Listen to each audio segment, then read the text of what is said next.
Manafort and Kilimnik communicate with Yanukovych in Russia related to Ukraine plan. Attempt communications countermeasures. Kilimnik specifically sought to leverage Manafort's contacts with the incoming Trump administration to advance Kilimnik's agenda, particularly with regard to the Ukraine plan. Kilimnik thought that Trump could solve Ukraine's problems because of Manafort's connection to Trump. Kilimnik and Manafort secretly coordinated on Ukraine matters, practicing communication security through the continued use of foldering. On December 8, 2016, Kilimnik drafted an email and saved it in his kkilimnik@dmpint.com email account. Manafort acknowledged reading this email, despite the fact that it was not sent. In the email, Kilimnik stated that he had a meeting with, quote, BG, close quote, today, a reference to Yanukovych. Kilimnik relayed that Yanukovych had asked Kilimnik to pass on several items to Manafort. Among them were messages about a plan to resolve the Ukraine conflict which involved Yanukovych, the same plan that Kilimnik had raised with Manafort during the August 2, 2016 meeting.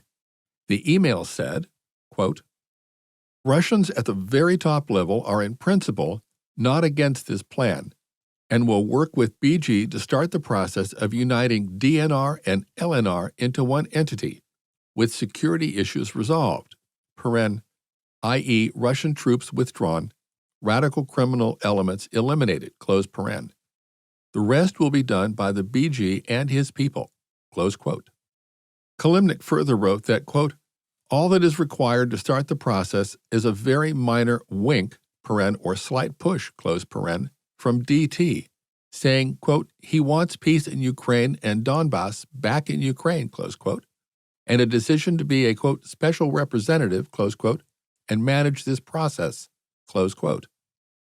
Following that, Kilimnik suggested that Manafort, quote, could start the process and within 10 days visit Russia, BG guarantees your reception at the very top level, cutting through all the bullshit and getting down to business, Ukraine and key EU capitals, The email also suggested that once then Ukrainian President Petro Poroshenko understood this, quote, message, from the United States, the process, quote, will go very fast, and DT could have peace in Ukraine basically within a few months after inauguration, Kilimnik promised to brief Manafort, quote, in detail, when he next saw him.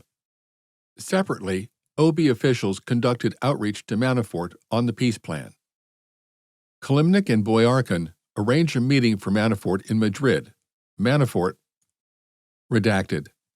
Prior to Kilimnik's December 8, 2016 email, Manafort also communicated with Kilimnik about setting up a meeting with a Deripaska representative. Around this same time, Kilimnik and Manafort discussed the meeting via encrypted chat.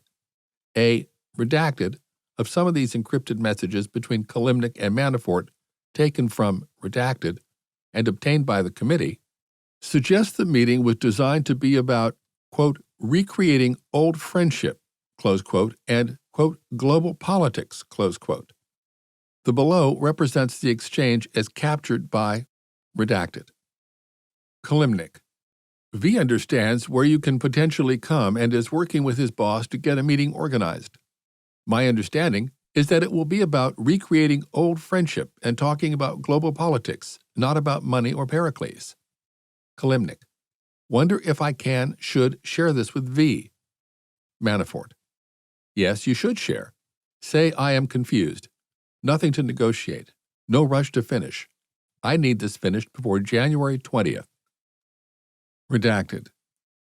On January 8, 2017, hours after returning to the United States from a trip to Cuba, Manafort flew to Madrid, Spain. Manafort met with Oganov in Madrid during what he claimed was a one-hour breakfast meeting. Manafort told the FBI that, at the meeting, Oganov told him that he needed to meet with Deripaska in person to resolve the Pericles matter. Manafort agreed, but said he would not travel to Ukraine or Russia for the meeting. Manafort provided false and misleading information about the purpose, content, and follow-up to the meeting with Oganov to both the committee and the SCO. In particular, Manafort told the committee in a written response through counsel that he attended a meeting on or around January 17, 2017, in Madrid with Georgy Oganov. The written response claimed that the meeting was, quote, regarding a private litigation matter involving Oleg Deripaska, close quote. Despite admitting his attendance at the meeting to the committee in May 2017, Manafort initially denied attending the meeting in his interview with the SCO in the fall of 2018. He eventually admitted to attending the meeting with Oganov and then repeated what he described in his letter to the committee, that the meeting had been arranged by his lawyers and concerned only the Pericles lawsuit. Redacted. Manafort's claims about the meeting were false. As the above messages show, the meeting was not designed to be about Pericles, but was also about recreating, quote, old friendship, close quote, and, quote, global politics, close quote. Further, redacted, that was never revealed to investigators. Bottom of the page redacted. Manafort returned to the United States from Madrid on January 12, 2017. 3 days later, Manafort sent an email to Katie McFarland, who at the time was designated to become the number 2 official in Trump's National Security Council and was serving as Flynn's deputy on the transition. In the email, Manafort asked McFarland if she was in Washington, D.C. that week, and if so, if she was willing to meet informally. Manafort said he had, quote, some important information I want to share that I picked up on my travels over the last month, close quote. Before responding to Manafort, McFarland forwarded Manafort's request to Flynn and inquired whether she should agree to meet with Manafort. Flynn responded by recommending that McFarland not meet with Manafort, quote, until we're in the hot seats, close quote, presumably a reference to their taking official roles in the U.S. government. It is unclear what Manafort hoped to speak with McFarland about, but he claimed to the SCO it involved matters related to Cuba, not Russia or Ukraine.